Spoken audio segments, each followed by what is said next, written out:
Buenos días, profesor. Buenos días, compañeros. Nuestro tema a tratar es soberanía estatal versus derechos humanos. Nuestro grupo está conformado por Alberto José Redondo, quien les habla, Johan Sebastián Hernández, Giovanna Hernández y Ana María Barreto. Vale aclarar, antes de iniciar, que la soberanía estatal y los derechos humanos son temas bastante controversiales tanto de manera local como de manera internacional, debido a que se constata la soberanía estatal por un lado y la implementación de los mismos por otro, los cuales vamos a tratar en el presente tema.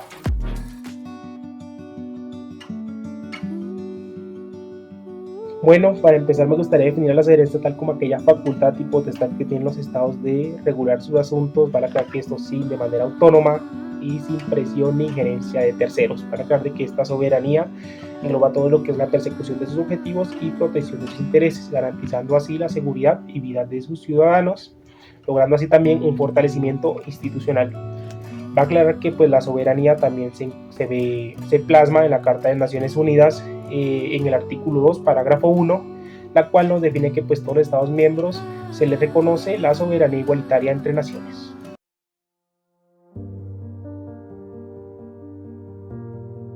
Bueno, para iniciar un poco en la definición de derechos humanos, la podemos definir como son aquellos derechos inalienables inherentes a la raza humana, los cuales se adquieren al nacer.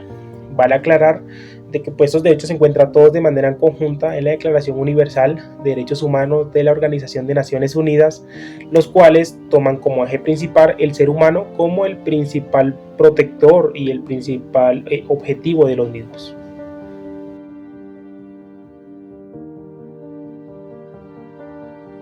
Los derechos humanos también tienen la particularidad de entrar en protección de las minorías y personas vulnerables, esto con el fin de brindarle una especial protección en los países miembros de la Carta.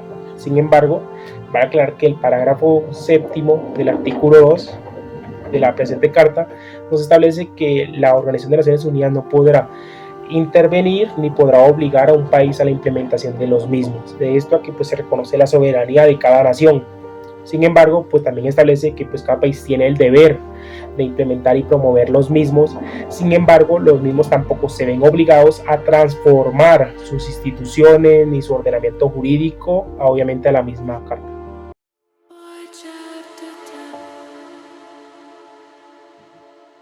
Pero para hablar de soberanía estatal, es necesario remitirnos como primera medida a estos fundamentos, a estas referencias jurídicas internacionales que finalmente van a trazar el camino por el cual interpretar una u otra. Es así entonces como, y hablando un poco entonces de soberanía estatal ya como tal, encontramos que hablar de este concepto requiere indiscutiblemente hablar del principio de no intervención. Este principio de no intervención está consagrado en el artículo 2 de la Carta de la Organización de las Naciones Unidas de 1945. Y entonces a partir de este artículo y de la interpretación de este artículo que surgen dos grandes posturas o dos grandes interpretaciones. La primera es la defendida por países como Estados Unidos, que fundamentan su interpretación en los numerales primero y cuarto. El primero hace referencia a la igualdad soberana de los estados, y el numeral cuarto hace referencia a la prohibición del uso de la fuerza o amenaza contra otros estados. Por otro lado está la postura defendida por países como China, muchos países de Latinoamérica e incluso en su momento la Unión Soviética. Ellos fundamentan entonces su interpretación de este principio de no intervención en el numeral séptimo, el cual habla básicamente de que no es violación de este principio de no intervención únicamente el uso de la fuerza o de la amenaza contra otros estados, sino también lo es el uso de distintas estrategias, como lo es las estrategias políticas o económicas, para que se constituya una violación a este principio. También hay que hacer especial mención en la resolución 2625 de 1970 expedida por la ONU, en el cual se establece la obligación de los estados a no intervenir en los asuntos de sus pares de otros estados. ¿Por qué? Porque porque esto, digamos, hace parte esencial o constituye una parte esencial para la convivencia pacífica entre naciones. Bien, a nivel regional, entonces es válido traer a colación la Carta de la Organización de los Estados Americanos, también llamado Pacto de Bogotá, de 1948, que en su artículo 19 consagra que ningún Estado o grupo de Estados tiene derecho a intervenir en asuntos externos o internos de otro.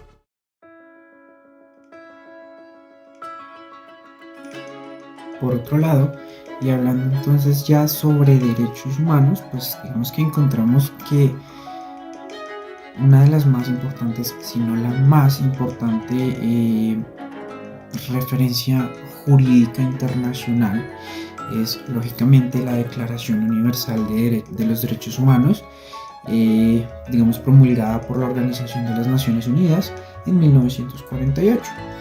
Esta declaración entonces consagra unas garantías fundamentales que deben ser cumplidas en todo el mundo y digamos a su vez esta declaración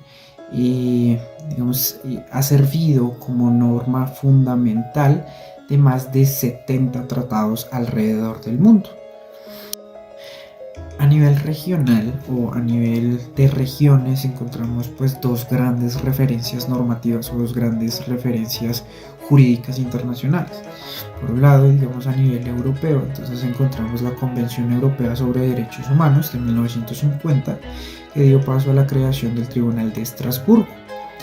Y digamos a nivel regional americano encontramos entonces el Pacto de San José de Costa Rica de 1969, que pues dio paso a la creación de los dos máximos organismos en materia de derechos humanos de América.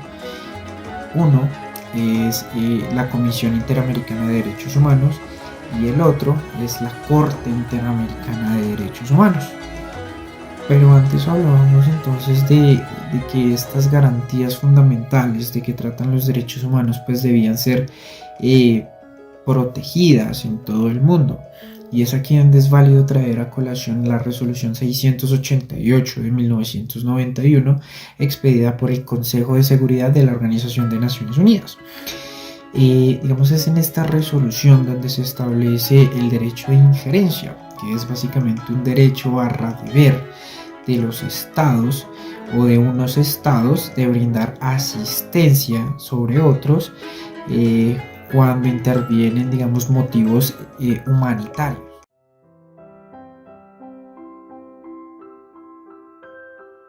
Pero entonces también es necesario, digamos, hacer referencia al surgimiento de los conceptos tanto de soberanía estatal como de derechos humanos. Digamos que hablando sobre el concepto de soberanía estatal, tenemos que este concepto se remonta ya hasta la Europa del Renacimiento, donde surge, digamos, surge de la necesidad de establecer una nueva forma de organización de la vida pública. Digamos que en ese entonces se veía al Estado como un ente omnipresente y esto obedecía pues lógicamente al nacimiento y al avance de pues la creación de nuevos estados europeos.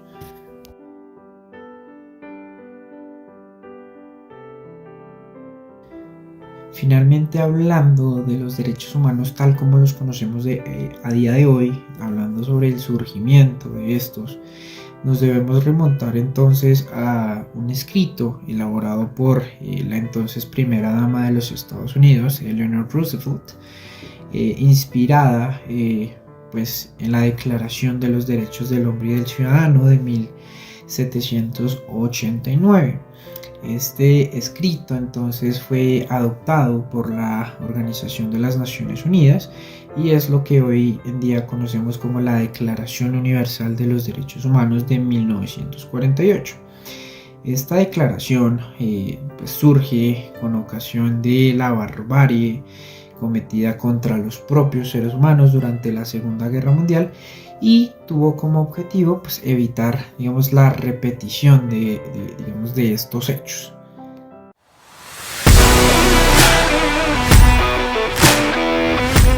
Bueno, entonces ustedes se preguntarán, ¿y dónde está la polémica? ¿Dónde está lo que se batió internacionalmente? Lo que era una polémica y que era tema internacional actual.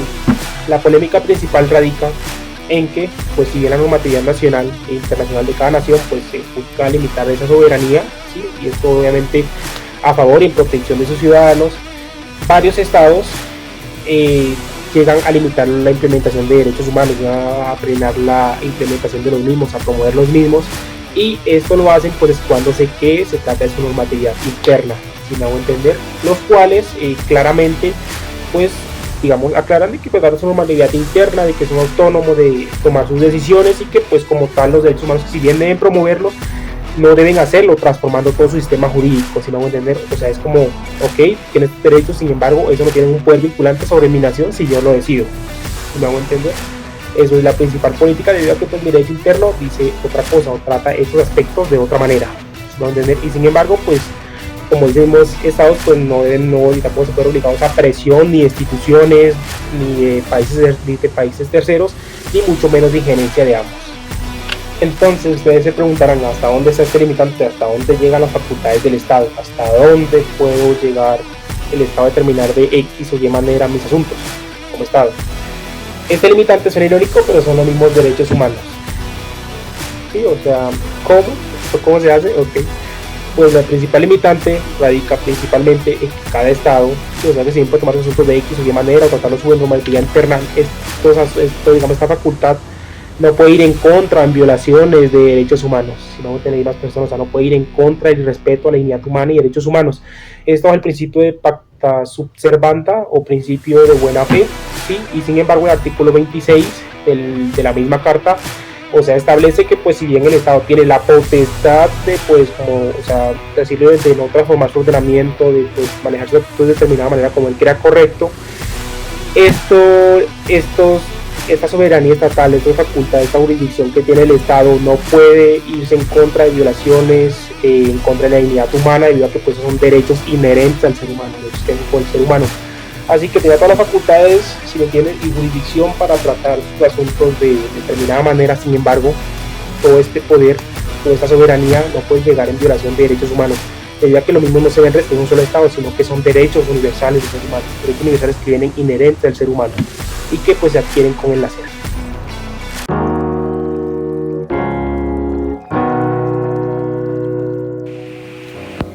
Al hablar de derechos humanos frente a la soberanía estatal, nos surge ese cuestionamiento frente a la repercusión internacional actual que ha tenido esta temática de gran debate como consecuencia de la frecuente y de la continua violación de derechos humanos. Entonces, ¿de qué manera se refleja esa repercusión actual? Por ende, vemos que los derechos económicos, sociales, culturales, civiles y políticos, así como el derecho al desarrollo, se reconocen como derechos universales, como esos derechos indivisibles que se reflejan mutuamente de todos los seres humanos sin distinción alguna. En este sentido, el Comité de Derechos Humanos supervisa esa aplicación del Pacto Internacional de Derechos Civiles y Políticos que entró en vigor en 1976. Este pacto tiene dos protocolos facultativos, como lo mencioné. El primero pues entró en vigor en 1976 y el segundo se ocupa de la abolición de la pena de muerte, que está vigente desde 1991. El derecho internacional ofrece ahora una protección explícita adicional a grupos, a niños, a mujeres, a las víctimas de tortura, de maltrato, a las personas con discapacidad, a instituciones regionales y también a la comunidad LGTBIQ+. Y que en caso de presunto incumplimiento, los particulares pueden presentar denuncias ante los órganos creados en virtud de tratados internacionales de derechos humanos para una eficaz garantía y aplicación. Es muy importante tener en cuenta que cada año más de 7.500 personas de todo el mundo presentan denuncias en materia de derechos humanos. Esto ante la Oficina del Alto Comisionado de las Naciones Unidas para los Derechos Humanos, con arreglo a esos procedimientos de denuncia de los órganos creados en virtud de tratados. De ahí que los casos planteados ante los respectivos comités han tenido consecuencias nacionales y en algunas ocasiones consecuencias internacionales. Es decir, si existe una sanción, si existe una consecuencia y en su efecto un control frente a esa violación. La modernidad tiene un rol importante en cuanto a la evolución del derecho. Un ejemplo de ello se refleja en que los derechos de la mujer ya se reconocen como derechos humanos fundamentales. Por ende, la discriminación y los actos de violencia contra la mujer están en la vanguardia del discurso sobre los derechos humanos, como también la Conferencia Mundial de Derechos Humanos de 1993 reconoció los derechos de la mujer como derechos humanos. Esto es muy importante porque en 2011 se estableció un grupo de trabajo sobre la discriminación contra la mujer en la legislación y en la práctica. Entonces, ¿esto de qué se trata? Se trata de un hito muy reciente en larga vía hacia la dignidad, hacia la igualdad, entre mujeres y hombres, es decir, una igualdad de género a nivel internacional. Es claro la existencia de un marco internacional que claramente reconoce y garantiza esa protección a todo el conglomerado.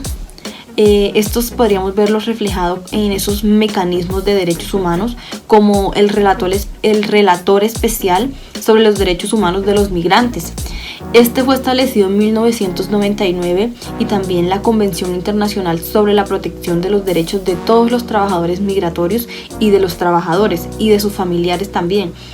Entró en vigor en el 2003, entonces han afirmado con claridad que aunque los países tienen el derecho soberano de determinar las condiciones para la entrada y la permanencia en su territorio, es decir, esa autonomía o soberanía o potestad de tomar decisiones, también tienen una obligación de ¿qué? Una obligación de respetar, de proteger y de realizar los derechos humanos de todas las personas bajo su jurisdicción, independientemente de su nacionalidad u origen y de su situación en materia de inmigrantes, porque la finalidad aquí es la garantía de los derechos humanos. Si tenemos en cuenta los ejemplos, las entrevistas, que claramente fueron pocas, en donde cuestionamos a la sociedad, a las personas acerca de cuál es el conocimiento o qué tan claro tienen esas garantías, que en este caso son los derechos humanos, podemos ver que es objeto de debate el hecho de que el ser humano suele desconocer que por su sola existencia ya está dotado de garantías que le son inalienables e inherentes. Es bastante evidente que el ente estatal se acoge a su soberanía para actuar de forma arbitraria, especialmente cuando los derechos humanos no tienen la exigencia que deberían tener. Porque si bien es cierto, la normativa internacional existe y esta cada vez evoluciona en razón a que su aplicación repercute como límite al poder soberano del Estado. De ahí que el hecho de conocer o desconocer cuáles son mis derechos no debe ser una excusa de la soberanía estatal para restringir y violentar al ser humano, toda vez que la dignidad es inherente al ser humano y el Estado como ente garante tiene potestad en su ordenamiento interno, eso es claro, y esto influye en una garantía de forma parcial o selectiva, debido a que no hay prevalencia y no hay cumplimiento de derechos humanos. Pero entonces, ¿cuál es la importancia del derecho internacional en este caso? Y la respuesta consiste en que el derecho internacional establece un límite al poder soberano.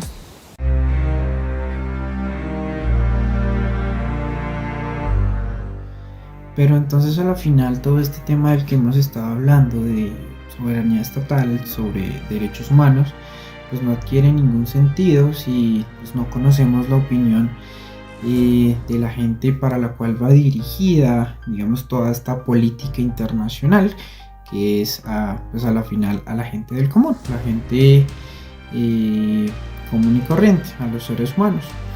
Entonces es por esto que decidimos salir a la calle y preguntarle a unas cuantas personas qué opinaban sobre la soberanía estatal, qué opinaban sobre los derechos humanos y cuál consideraban que tendría más repercusión si la soberanía estatal o los derechos humanos, y es por esto que entonces los dejamos con algunas de las respuestas que pues, la gente nos dio. Hola Erika, ¿cómo estás? Bien. Ok, queríamos hacerte 4 preguntitas muy sencillas. La primera, para ti, ¿qué es un Estado? Un Estado es el aparato que legisla sobre un territorio determinado. Ok, ¿consideras importante que un Estado tenga soberanía? Sí es importante que pueda tomar decisiones, digamos, sobre su territorio partiendo del contexto que tenga y no tenga, digamos, que depender de otros asuntos. Ok, por otro lado, para ti, ¿qué son los derechos humanos? Como en este contrato social que se gesta con un Estado, son como estas garantías que uno tiene por la mera existencia del ser que se deben respetar. Ok, y ahora viene la pregunta más importante de todas. ¿Consideras más importante la soberanía del Estado o los derechos humanos? Los derechos humanos, porque si uno le da, digamos, más poder a la soberanía estatal, pues esto generaría que puedan no respetar los derechos humanos, y estos, digamos, que se adquieren solo por el derecho de ser, entonces estaría como irrespetando algo como es muy importante de una persona. ¿Me regalas tu nombre? Nayibe León. Nayibe, primera pregunta. ¿Para ti qué consideras que es un Estado? Un Estado es un territorio y su conjunto de políticas que tiene. Ok, digamos, con base en esta pregunta, ¿consideras que es importante que un Estado tenga soberanía? Es decir, digamos, la potestad para tomar decisiones dentro de su territorio, para dirigir a sus ciudadanos. Sí, es importante. Pues, Ok, porque por otro lado, ¿qué consideras para ti que son los derechos humanos? los derechos humanos es el conjunto como de cosas que rigen para darle valor a una persona, porque a veces uno mismo no se da el valor, y entonces los derechos humanos hacen que esos valores que uno tenga o esas cosas que tiene uno derecho se puedan cumplir. Ok, y la última pregunta, que es la más importante. ¿Para ti qué es más importante, los derechos humanos o la soberanía del Estado? Creo que las dos van ligadas. Ok, ¿por qué consideras que las dos van ligadas? Porque esa soberanía de ese territorio creo que debe respetar lo que es uno como persona, esos derechos que uno tiene, o sea, que no vaya a pasar que las leyes que tome no vaya a pasar por encima de los derechos que uno tiene como persona. Wilson Martínez. Bueno, señor Wilson, primera pregunta, ¿para usted qué es un Estado? Yo creo que un Estado es como una nación, sí, como como una organización. De acuerdo. Segunda pregunta, ¿usted qué considera que es la soberanía estatal? Pues yo creo que es como la autonomía que tiene cada nación para ejercer sus derechos. De acuerdo, sí, señor. Pregunta número 3, ¿qué es para usted los derechos humanos? Pues los derechos humanos son como las leyes que rigen para saber a qué está expuesta cada persona. De acuerdo, sí, señor. Y finalmente, ¿usted considera que tiene más importancia los derechos humanos o la soberanía estatal? No, los derechos humanos. De acuerdo. ¿Por qué considera que son más importantes? Porque yo creo que la soberanía estatal debe como regirse por los derechos de las personas.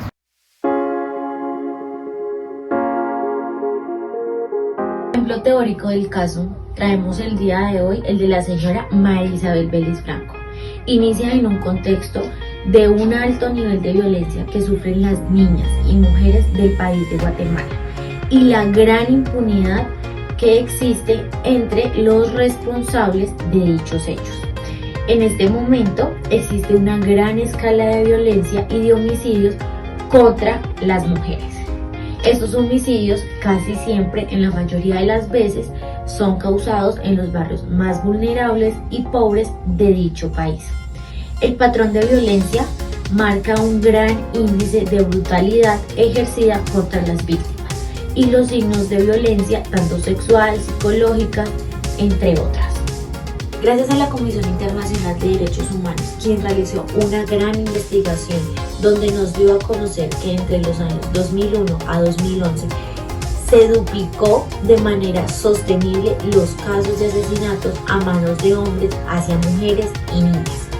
Por otro lado, entre los años 2001 a 2004 se registraron más de 1.188 aproximadamente asesinatos hacia mujeres a manos de hombres.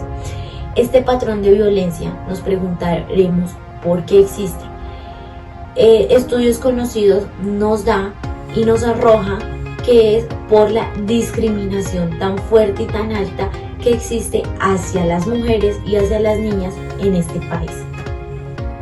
Así las cosas, el Estado de Guatemala decidió por adoptar medidas tanto previas como posteriores a la de los hechos para así tratar de evitar el alto índice de violencia contra las mujeres. También podemos ver que el 28 de noviembre de 1996 se adoptó una ley la cual obligaría a prevenir, sancionar y erradicar totalmente la violencia contra las mujeres. La Comisión Internacional de Derechos Humanos nos indicó que las más de 8.996 denuncias que fueron llegadas a manos de la Fiscalía, tan solo 3 de ellas dictaron sentencia condenatoria.